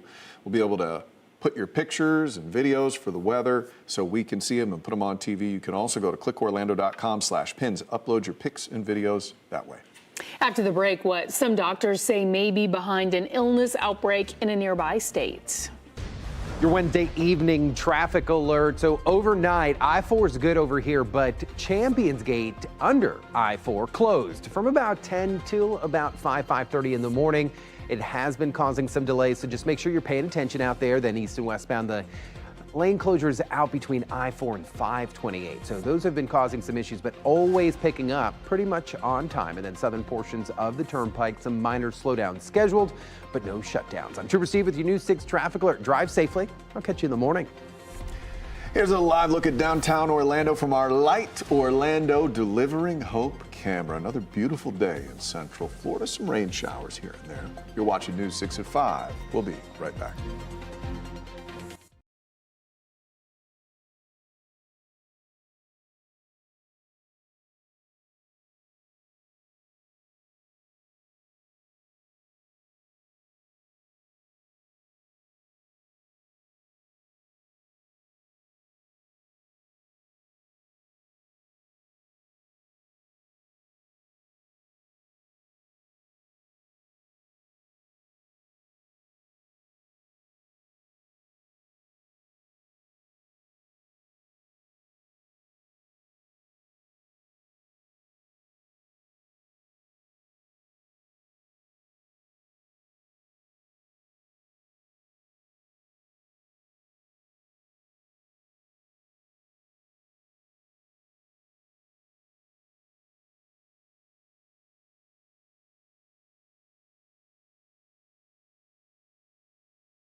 Well, there's growing concern over a measles outbreak in South Carolina and whether misinformation about vaccines is making it worse. The state has confirmed 16 cases since July, and dozens more students are quarantining at home. Christian Benavides has the latest. Measles cases are on the rise, forcing nearly 140 unvaccinated students in 2 South Carolina schools to stay home for 3 weeks after they were exposed to the virus. Parents Chandler and Emma Gordon are expecting baby number 3 in April. While they and their boys are vaccinated, the recent measles outbreak has made them extra careful. We're a little cautious, knowing a newborn coming into this doesn't have the opportunity to be vaccinated or protected against measles. The highly contagious virus spreads through the air and can linger for up to 2 hours. Symptoms can include high fever, cough, runny nose, red eyes, and a rash. The virus can also cause severe infections, especially in kids under 5. It's very concerning. We have never had this big of an outbreak, especially in such a short amount of time. Dr. Ashley Gardner works at Parkside Pediatrics in Spartanburg, South Carolina. Have you seen changes in parents in recent years? We have. The miscommunications that can happen sometimes lead to a decrease in vaccine rates, and it's our job as doctors in order to help give truth and point them to hopefully having the best medical decision possible. The measles vaccine is safe and effective, according to the CDC. Nationwide measles cases are at a more than 3-decade high, while vaccination rates among kindergartners have been trending downwards in recent years. Measles is so contagious that it needs a very, very high level of vaccination in order to achieve that herd immunity. And so if it dips down at all, there's the risk for this highly contagious virus spreading very quickly. Symptoms can take 1 to 3 weeks to appear, and so someone could be sick and be spreading it without even realizing it. Health officials say at least one of the cases was linked to a local gym. Cristian Benavides, CBS News, Greenville, South Carolina. Still to come at 5, solutions may be on the way tonight after a number of people in a neighborhood were getting hurt walking on sidewalks. The improvements, they say, are desperately needed. Plus, the new facility designed to help keep a growing community safe. And the hits just keep on coming for a number of local small businesses. The ongoing issues owners say they're facing. And here's a live look at Daytona Beach. Ooh, some clouds off in the distance there. You're watching News 6. Keep it here. We'll be right back.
Glad you're with us. I'm Lisa Bell. I'm Matt Austin. You're watching News 6 at 5. We are following several top stories for you right now. A criminal justice teacher at Winter Springs High School who used to be a school resource officer has resigned.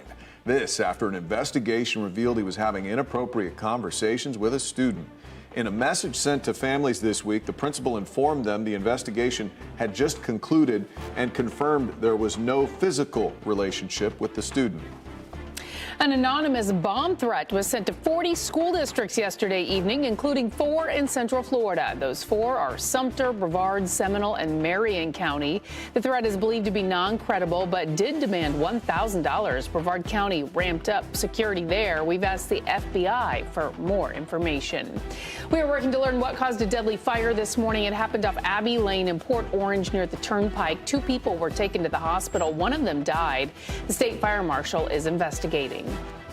Last month, we took you to Daytona Beach's Mosaic neighborhood. There we showed you these sidewalks right here. People living in the subdivision told us the cracks and the water buildup are making it very dangerous to walk around, and they are sick of people getting hurt. As your Volusia County community correspondent Angie Casada explains, the city is working on a fix.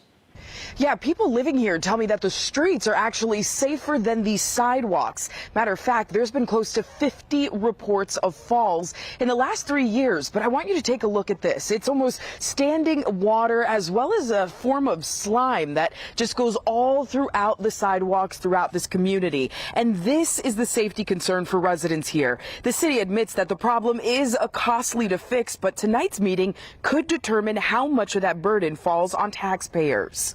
It's a neighborhood that looks picture perfect. But when you stop on Mosaic Boulevard and try to walk on the sidewalks, be careful, Sam. Residents say it's become a nightmare.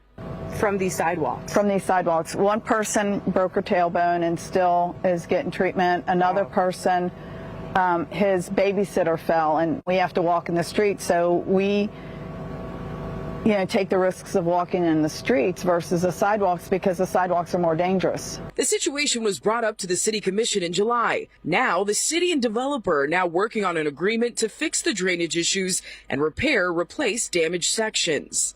You can see the buildup of the algae and stuff and what it looks like.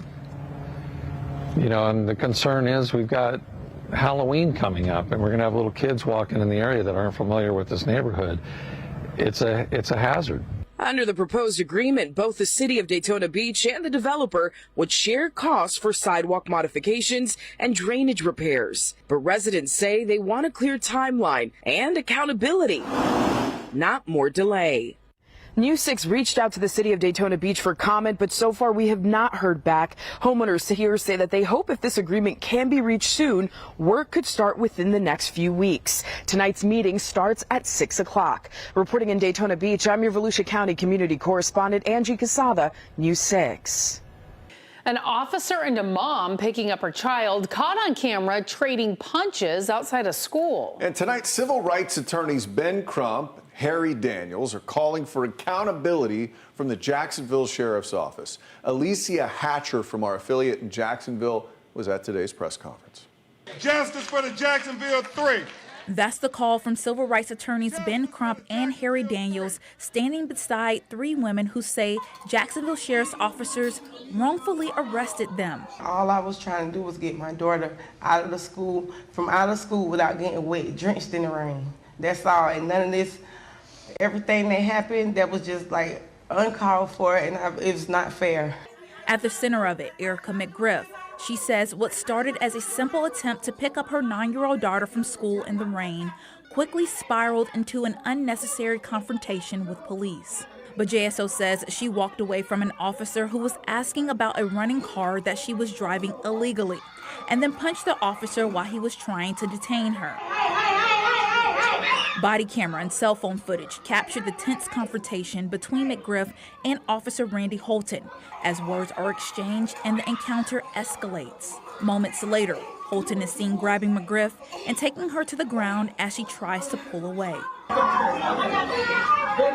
McGriff was later arrested and charged with 3 felonies, including battery on a law enforcement officer. 2 other women who stepped in to help were also arrested. accused of violating Florida's HALO law. Crump and Daniels say this case is not isolated, but part of a growing pattern of excessive force by JSO officers. This is your several stop here in Duval County within the last few months. Are you planning a class action lawsuit against JSO? Well, Attorney Daniels and I are exploring every possible legal avenue to hold the Jacksonville Sheriff's Office accountable, but more importantly, we don't want to have to keep coming back to have black people being brutalized and killed. A part of that have already been filed in the William McNeil lawsuit. Of course, that continue to happen, and as excessive use of force continue to happen, obviously, you can have amendments. So that issue have been taken up already. So if you look at the William McNeil lawsuit, we've already made a claim for Braxton Patterson against the sheriff directly. As calls for accountability grow, attorneys say this case could test the limits of Florida's new HALO law and JSO's use of force. Now, the Jacksonville Sheriff's Office released a statement saying, quote, due to anticipated litigation, we would be unable to comment further on this incident. Now, that HALO law that the women in Jacksonville were charged under was used to arrest a man in Orlando last month. You may remember this video. James Lake told News 6 he was walking along Orange Avenue when he saw officers detaining someone. So he pulled out his camera to record the incident. The video showed officers asking him to get back 25 feet. He says he was doing that when an officer pepper sprayed him. Lake was arrested a week later on 5 charges, including interfering with a first responder on duty and fleeing an officer. Well, Brevard County doctor has been reinstated after state health officials say a number of people got sick after visiting her office. We told you in March an emergency restriction was placed on Dr. Lee Jin Vopal's medical license. According to a report by the state health department, there were at least 3 confirmed cases of hepatitis C infections directly linked to her office. Interventional Pain Management Clinic on Harbor Road in Melbourne was the location. An agreement with the state lifted the restrictions on Dr. Vopal's license. She has to pay a $2,000 fine and reimburse the state for some costs during the investigation. The Board of Medicine also issued a letter of reprimand and ordered she take 15 hours of training. Finally, she has to outline all changes implemented at the practice.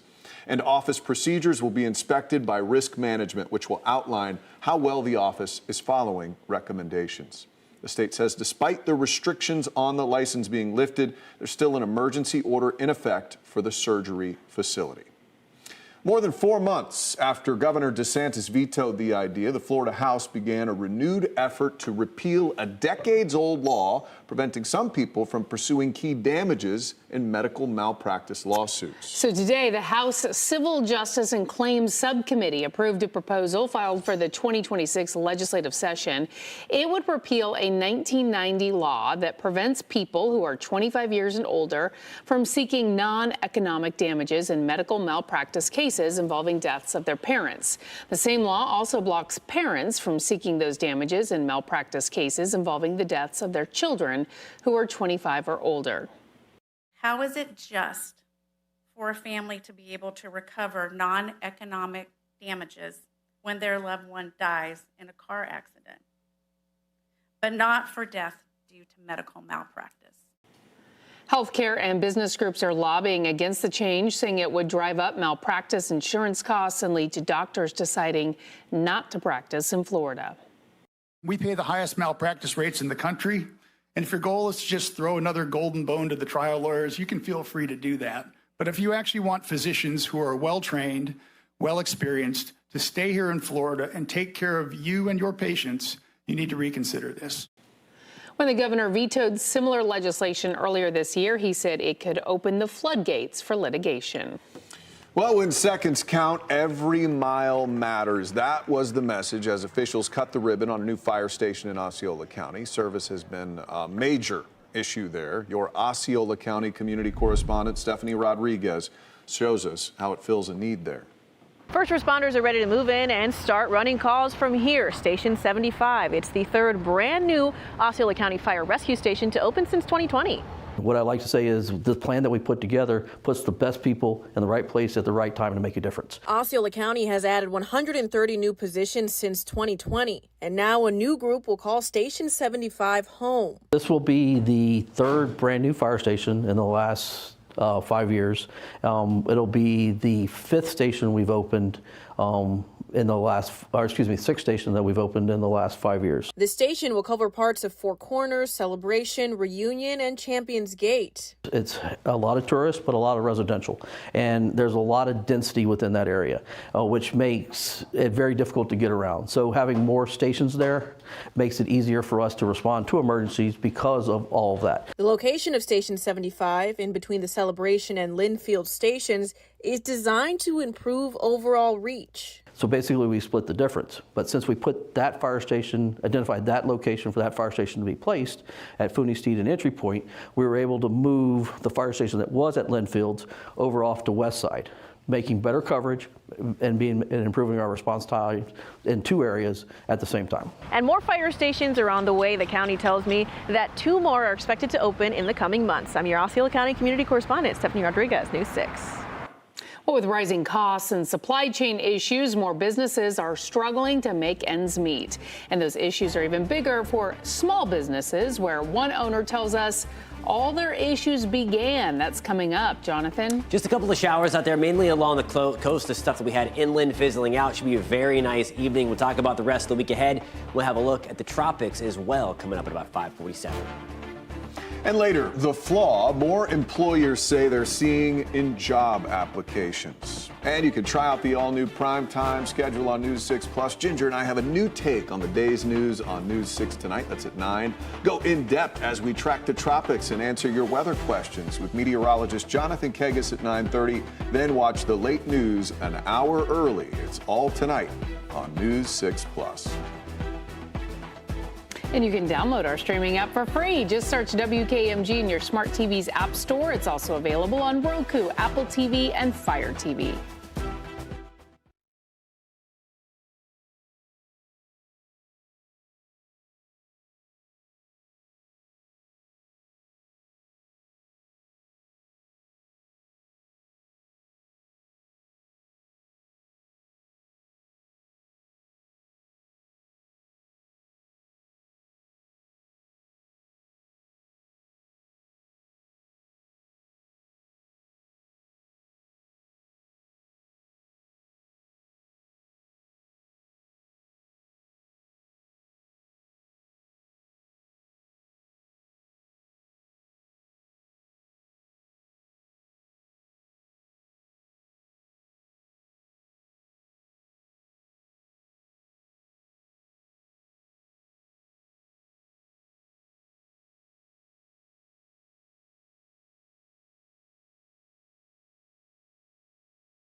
Across the country, small businesses have closed their doors after being faced with several challenges, including supply chain issues, inflation, and more. And a West Orange County dessert shop says despite the pandemic being over, they're still struggling to survive. Your West Orange County community correspondent, Tylisa Hampton, spoke with Abbott Custard Shop in Hamlin about the struggles they're facing.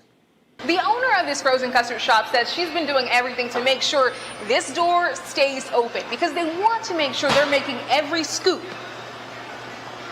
count. At Abbott's Frozen Custard in Hamlin, they've been trying to make that perfect scoop.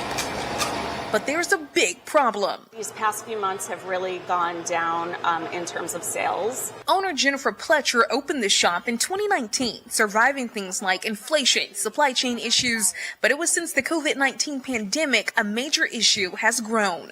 Shipping costs have gone up. Despite the shop being a part of a franchise, Jennifer says she pays for a majority of everything on her own. Their product shipped from New York costing more and more. And I've seen it go up.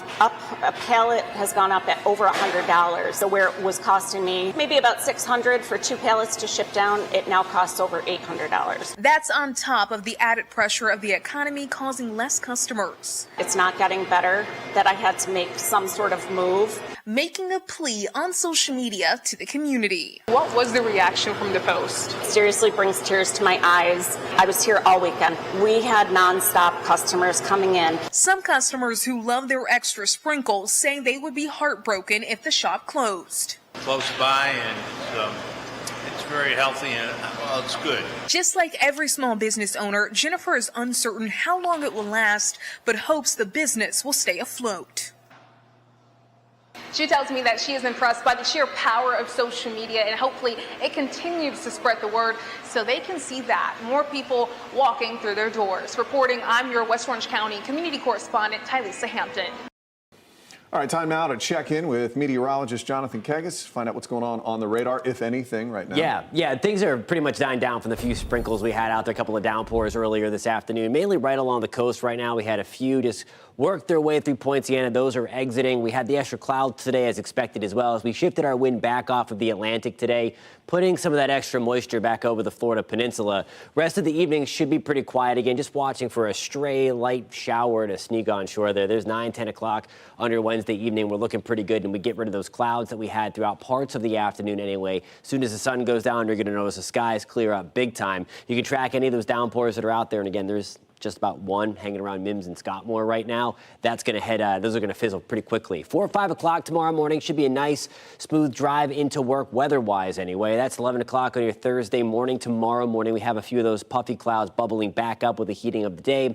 Note we do get that northeasterly breeze again right off of the Atlantic, and that is going to allow for a couple of extra showers again to try to push on shore. They may make it there just right along the coast. I don't think they get as far inland as what we saw today. Bright shot here, Port Canaveral, Brevard County. That's a live look with our Launch Credit Union camera this evening with air temperatures back to the upper 70s. The breeze at about 10 to 15 miles an hour again coming onshore from the Atlantic Ocean. Now here's a look at tomorrow. Your forecast is sponsored by Publix. Temperature is going to get back into the low to mid 80s, a couple of notches warmer than where we were today. I think we'll see more sunshine, so that's going to pump up our temperatures by a degree or two. Rain chances essentially 0%. Again, just watching for a stray sprinkle to sneak on shore as we get into tomorrow. Tropical outlook, this one from the Climate Prediction Center every Tuesday. So yesterday this came out. We're showing you this again. It's making the rounds everywhere. So I just want to explain what's going on here. The Climate Prediction Center goes long range, of course. They're in the 22nd to the 28th range, giving the Caribbean a 40% shot to support tropical development, greater than 40% shot as we get into that kind of final week of October. There is a tropical wave out there that we're going to be watching. It's kind of moving in and out of the circle here right as we slide through the east central Atlantic. Right now, there's not much to it. Not expecting much development over the next 7 to 10 days either. The issue is once it gets towards the central Caribbean, we have some model guidance, some ensemble guidance trying to perk up a little bit. So what I'm showing you here is the brighter colors represent how many of the different individual members of the European ensemble group are online to support development. And you see that kind of yellow shaded color there. We're back to that 50 to 60%. So to the 51 members that are run as a part of the European model suite. I'm getting into the weeds here, but I want to just kind of explain what's going on. 60% of them are favoring some kind of tropical development in the Central and Western Caribbean. If you're interested, we're going to talk much more about this coming up tonight. We're there every night, Monday through Friday at 9:30 on News 6 Plus and on the News 6 YouTube page. I'm going to show you the actual individual ensemble members. We'll talk about what's kind of real and what might be a little phantom signal. That's all coming up tonight, 9:30, again on News 6 Plus and on the News 6 YouTube page. Again, we are going to literally talk for 30 minutes, but you guys can ask questions if you like to. We'll have that Q&A. Very nice weather locally, and we're keeping that for the next 7 days, guys. Mid-80s Friday into Saturday, 20% shot for a few showers Sunday into Monday. That's another cold front that brings drier air back into the picture Tuesday and Wednesday. All right, Jonathan, thank you. Well, you probably see the commercials claiming AI can help with seemingly everything in your life. Well, the one place experts say artificial intelligence won't help you. Then, coming up at 6. An affordable way to ride in Seminole County, the new on-demand service that you can try out for yourself right now. Coming up in the morning, tens of thousands of bikers rolling into Volusia County. The changes they can expect to see as Biketoberfest officially gets underway. And it looks like the weather is just going to be perfect for that. Candace will have updates on your forecast every 10 minutes. We'll see you for News 6 mornings starting at 6. And here's a live look at Orlando International Airport from our Light Orlando Delivering Hope camera. You're watching News 6 at 5. We'll be right back.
AI has become common in our daily lives, especially for people on the job hunt, looking for an assist in writing their resume or cover letter. But already some employers say they're tired of job candidates who just rely on the artificial intelligence. CBS's Michael George looks into the AI pushback. Well, I think employers are worried about overt use of AI. Daniel Zhao, chief economist at the job search site Glassdoor, said when he was recently hiring interns, about half the candidates had clearly used AI to write their resumes, cover letters, and responses. It can be very hard to pick and choose between two candidates who are both using the same process. Employers surveyed by the career resource site CV Genius identified AI-generated content as the biggest red flag when hiring someone. 74% of employers said they can spot an AI-generated job application, and more than half said they're significantly less likely to hire a candidate who relies on AI. I think this is a huge problem that a lot of job seekers don't think about. If everybody is using AI to edit their resume, edit their cover letter, then how do you actually stand out? Zhao says AI has moved some companies to place more value on the human touch. When employers see that something is written by that candidate and they know that it hasn't been written AI, they have more confidence that that's based on that candidate's skills and experiences. Doris Biggs is currently employed at an office in New York. She says she's not against using AI, just not for landing a job. I am the personal touch kind of person. It shows your authentic self. I mean, then the person really knows. Zhao says you don't have to abandon AI entirely. There can still be a place for it in the job search. Using AI for proofreading, that's totally fine, especially if it's your resume or your cover letter. When you start to get into things that are supposed to be in your own words, that's where it's riskier to use AI. More employers looking for less artificial intelligence and more human intelligence in their next hire. Michael George, CBS News, New York. I feel like people have been relying on some type of assistance for a long time in writing their resumes and cover letters. The resume just gets you in the door. You can't fake still got to go the there interview. in person, Yeah. potentially an interview. Ginger Gadsden is in the newsroom with what we're working on for News 6 at 6. Yeah, a car with a baby in the back seat stolen from a gas station, and it was all caught on camera. The video tonight that shows the moments a man took off in a car with that toddler in the back seat. The charges he now is facing as the investigation gets underway. Plus, a moving company facing more than 100 complaints. One couple shares their experience, and we'll walk you through all the red flags to look out for. A live look at downtown Orlando from our Light Orlando Delivering Hope camera. We'll be right back.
Now at 6, anonymous bomb threats, a ransom, and an FBI investigation. The Central Florida school districts that were targeted and what's next. Plus, an Orlando commissioner's race heating up. The candidates getting ready to face off on the debate stage.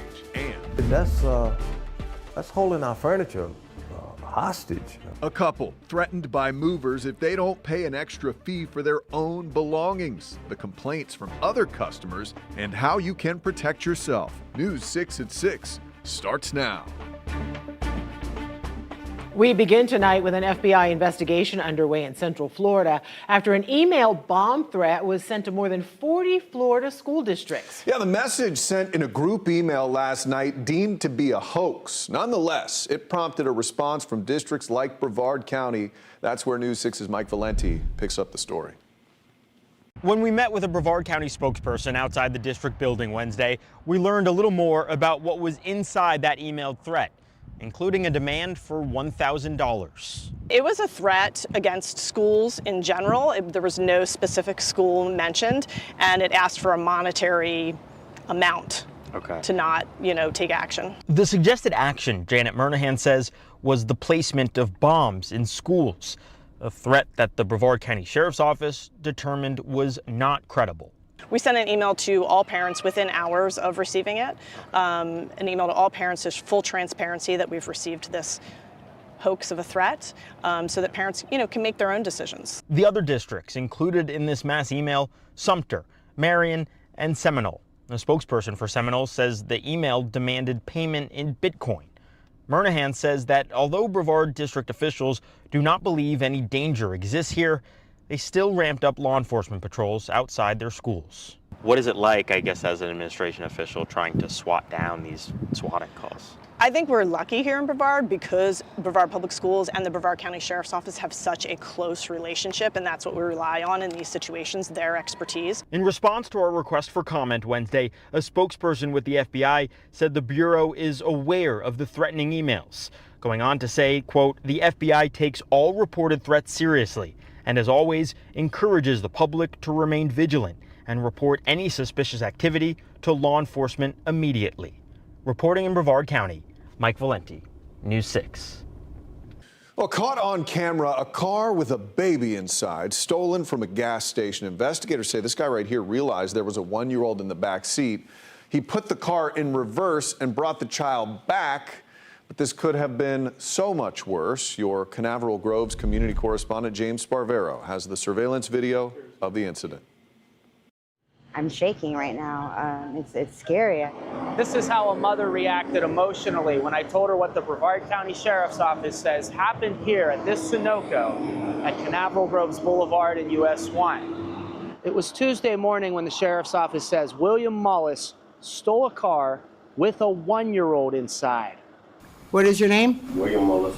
An arrest report reads the baby's mom went in the Sunoco but didn't take her baby with her. It continues, Mullis began to leave the parking lot, but when he saw the 1-year-old in the car, he came back. The report reads he told the baby's mom, "I brought your car back because your child was in the car." That's why I say nobody should ever leave a kid unattended in the car. Ronnie Crane is the mom's neighbor and also a retired sergeant with the Brevard Sheriff's Office. Florida law says a child younger than 6 can be left alone in a car for up to 15 minutes. Crane thinks that should change. This guy could have kept going with the kid, and we've had children, after a guy steals a car, the guy's left children sitting alongside roads before. That could have very well happened on this case. You hope this mother learned a lesson? I hope so. I know people over there, and they're good people. She just made a bad choice. And thank God she got her child back, but it wouldn't be a lesson I would want to ever have to learn. So anybody out there, do not leave your kids in the car for anything. In jail Wednesday, Judge Kelly Ingram denied giving Mullis a bond. He's due back in court next month. So if anything changes about his bond status, we'll update you right here on News 6 and clickorlando.com. In Brevard County, I'm your Canaveral Groves community correspondent, James Sparvero, News 6.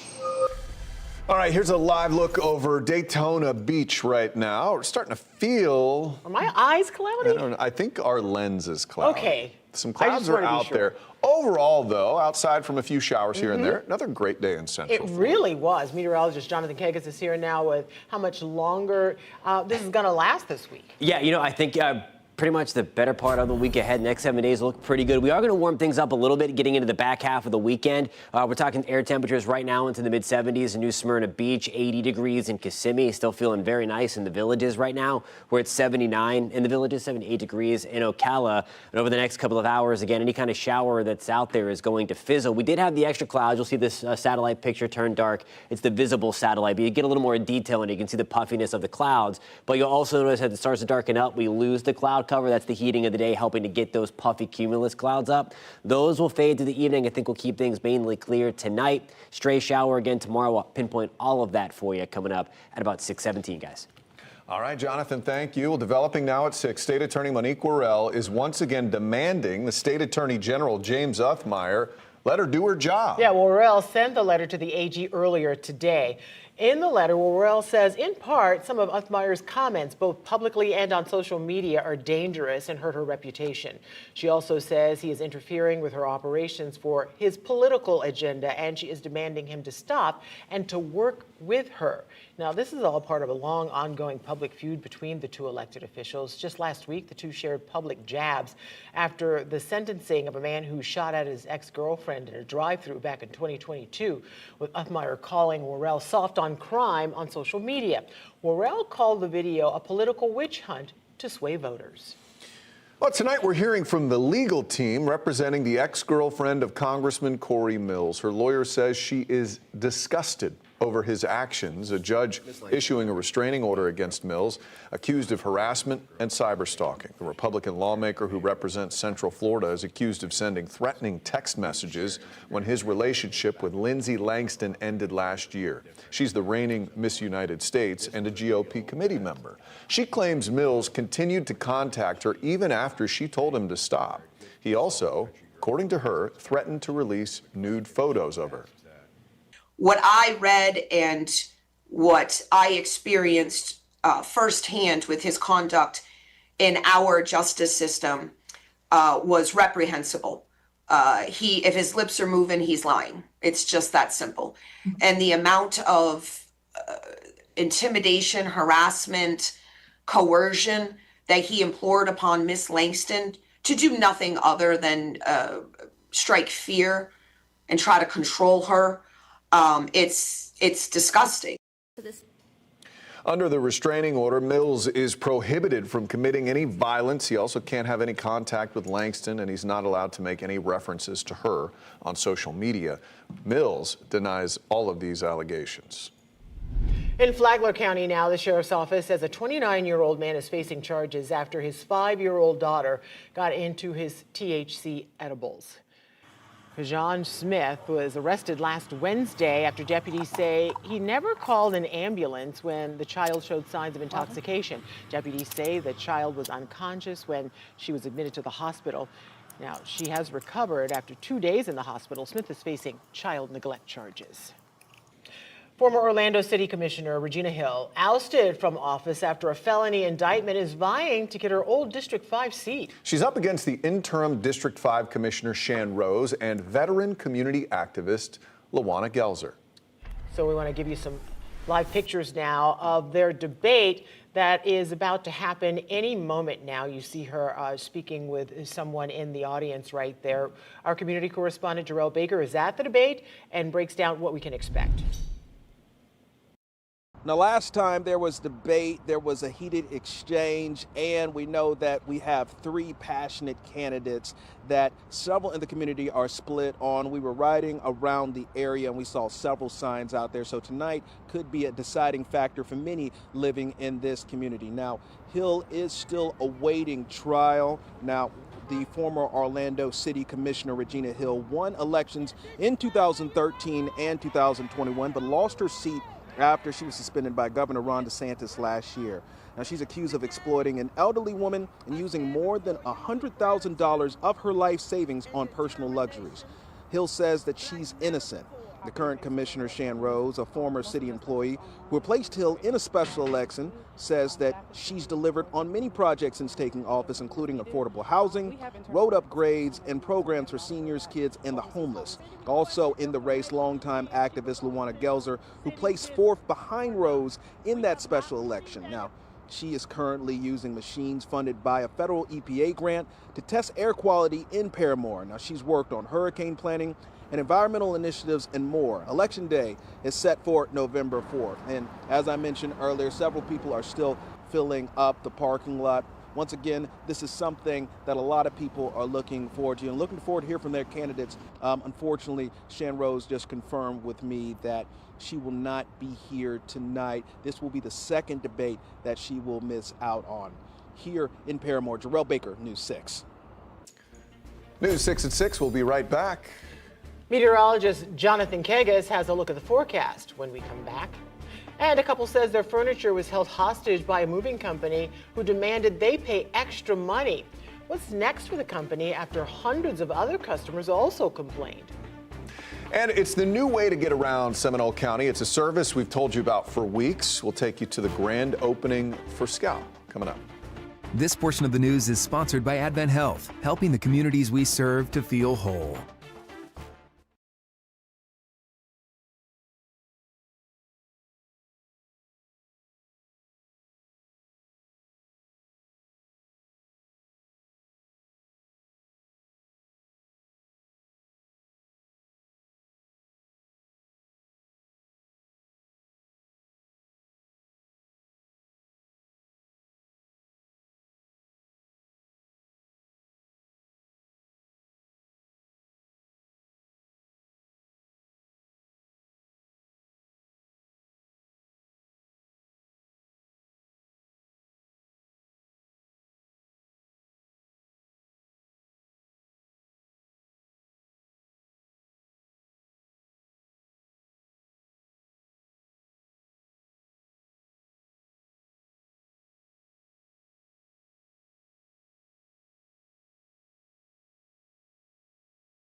A Central Florida couple says movers threatened to hold their belongings if they didn't pay extra.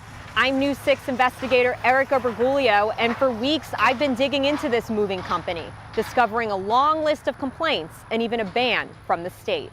I was in tears.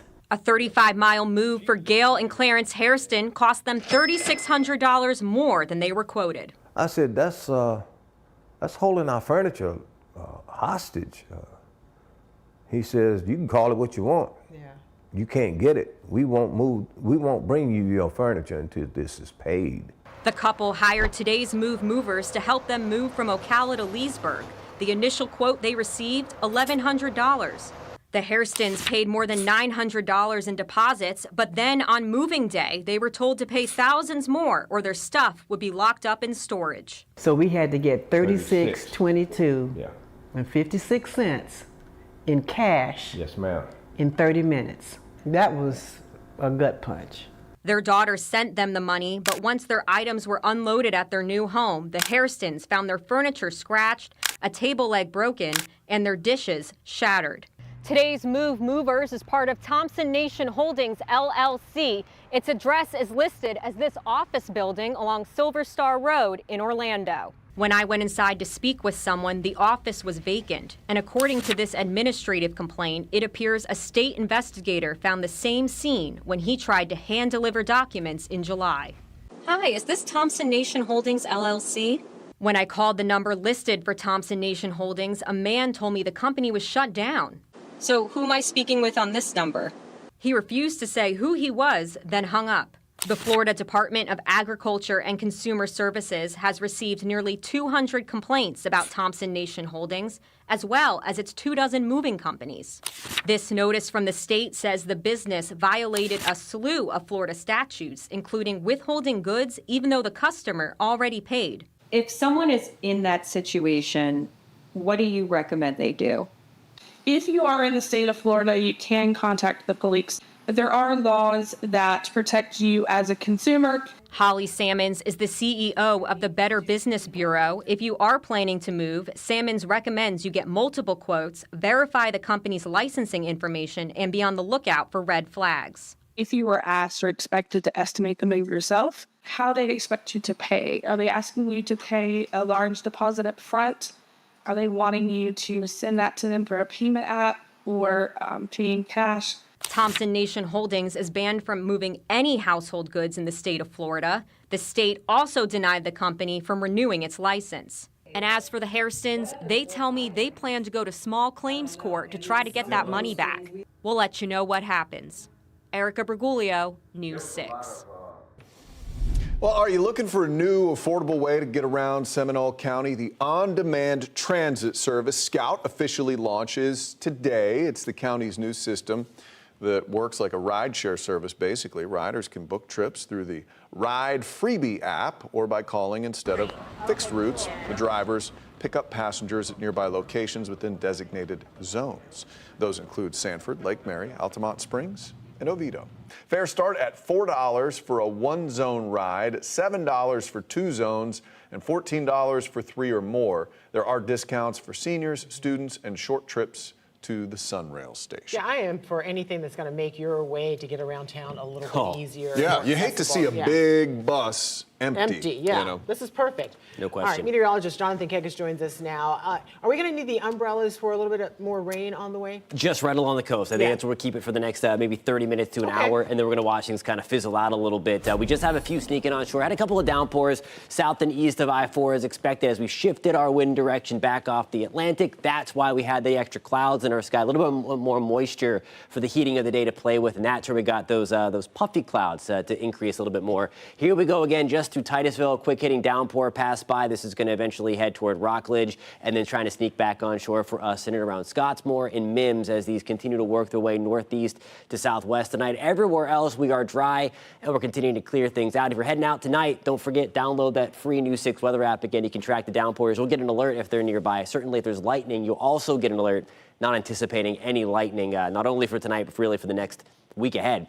Clouds and rain forecast for the rest of your evening. And again, I think Future Radar doing a nice job showing just a few lingering downpours just right along the Space Coast. You see the clouds going down as we lose the heating of the day as well. Once we get into the overnight, I think you have a nice smooth drive into work, weather-wise anyway. Watching for a little bit of patchy fog. You see that kind of milky color there through the I-75 corridor. That's future clouds and rain picking up on that fog developing where we do have the clear skies, we do have the calmer winds. 11 o'clock tomorrow morning, just a few passing clouds. I think will bubble up a few extras. Any kind of rain chance tomorrow going to be held right along the coast. You see a few try to sneak on shore. I think we get a reinforcing push of some drier air. I think we will see a little bit more sunshine through the afternoon as well. Tomorrow morning, more of the same, that nice kind of crisp feel walking the dog tomorrow morning. Some might want the light jacket, especially in inland Central Florida. Groveland, good evening. We're at 63. Ocala will start the day at 61. Palm Coast, we're back to the mid-60s. And the warmer Atlantic still influencing our temperatures. We're keeping things into the mid-70s overnight, just right along the Space Coast. But a nice change of pace going back over the last 14 days. You clearly see where the change came in. Way above average in the orange boxes here through the second week, at least the first week of October. Once we flip the page into the second week, though, look at that, 63 on the 12th. That's when we had that cold front come in. And we've been at or below average for the low temperatures, the morning temperatures for the last few days. And I think that's something that continues for the week ahead. Now here's a look at the afternoon. Sponsored by Strata Air Conditioning and Heating. AC emergency, you ought to call Strata. More sunshine our way tomorrow. Rain chances back to 0%. There's just that slight chance a few make it on shore tomorrow right along the coast. Otherwise, a degree or two warmer tomorrow due to the fact that we will see that opportunity again for more sunshine with the cloud cover, less cloud cover. We have our next cold front coming through. This is on Sunday. Note all the rain, and then it just kind of fizzles out a little bit. We'll see the opportunity for a little bit of rain Sunday into Monday, but nonetheless, that front's going to push in some extra dry air for early next work week, and you see it there. Just a 20% shot Sunday into Monday, guys. Looking great next 7 days. All right, Jonathan, thank you. Sports Director Jamie Say is here. Jamie, Billy Napier might be coaching his last game for Florida this weekend. You know, win or lose, this game against Mississippi State could be it. I say could. Doesn't necessarily mean it will, but it could be it. It could be it because there's this new report from USA Today. It's kind of a bombshell, too. The details, including who is putting the pressure on the University of Florida to make a change. All that is coming up next.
The Florida Gators homecoming game against Mississippi State this Saturday could also be The goodbye Billy Napier game, even if Florida wins it. USA Today reports that a group of prominent Florida boosters met with athletic director Scott Strickland yesterday. The report says the boosters told Strickland that their financial support of Gator football hedges on, quote, a new direction within the program, end quote. Napier could be fired this weekend, win or lose. His buyout is about $21 million. His seat is scorching after the Gators' 2-4 start, 3 other seasons of mediocrity, and Penn State's willingness to pay Coach James Franklin $50 million this week just to leave. Napier was asked about the thin ice of coaching college football on Monday. We're all competitors. We understand we live in a production world, and you got to produce, right? So there's no running from that.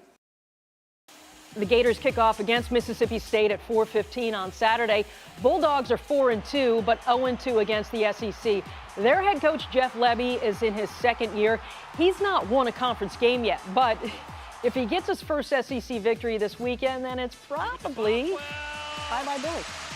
All right, 1 week from tonight, it's go time for the Orlando Magic. They tip off the regular season next Wednesday at home against the Miami Heat. Tomorrow, the Magic host the Pelicans in their preseason finale. Would be the last chance to get Jalen Suggs some game action before the season starts, but it's uncertain if he's going to play tomorrow night. He has not been through a full contact practice yet as he works his way back from knee surgery. Coach Jamal Mosley gave the Magic the day off today, but here's what he said about Suggs' progress after yesterday's workout. Jalen was able to do a little bit of contact and, still went through his own individual routine with no contact, but then was able to get a little bit more contact today. The reality is you have to see how he responds to what was done today, and then you move forward accordingly. Suggs tore cartilage in his left knee in late January. He hasn't played in a game since then. His hopeful return is next week's season opener, though. Here's what he told me at Media Day. I'm excited to have everyone kind of see that new version, that evolved version of both my body, my mind, and always my spirit. When you're able to get back out on the court, what will that new version look like, do you think? I hope it looks efficient. I hope it looks joyful.